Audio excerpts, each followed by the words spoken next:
Hello বন্ধুরা, আশা করি আপনারা সকলেই ভালো আছেন। আজ আমি আপনাদের সঙ্গে একটি পাখির পরিচয় নিয়ে কথা বলতে এসেছি।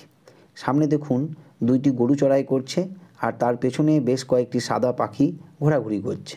এই পাখিটির নাম হচ্ছে গোবক বা গাই বক। ইংরেজিতে এদের বলা হয় ক্যাটেল ইগ্রেট। গোবক বা গাই বক বলার কারণ, গরু যখন মাঠে চড়াই করে সেই সময় গরুর পেছন পেছন এরা চলাফেরা করে।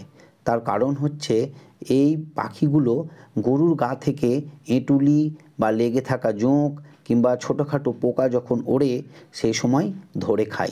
তাছাড়া এদের খাবার হচ্ছে জলাশয় থেকে ছোট মাছ, ব্যাঙাচি, ছোটোখাটো সাপ। এ পাখির দৈর্ঘ্য হচ্ছে 21 থেকে 28 সেন্টিমিটার। আর এদের ঠোঁটটি হচ্ছে হলুদ, পা দুটো কালো। এ পাখির ডিম পাড়ার সময় হচ্ছে জুন থেকে আগস্ট মাস এবং ডিম পাড়ার সময় এরা প্রধানত জলাশয়ের ধারে উঁচু গাছের ডালে কিংবা বাঁশবাগানের মাথার উপর ডিম পাড়ে।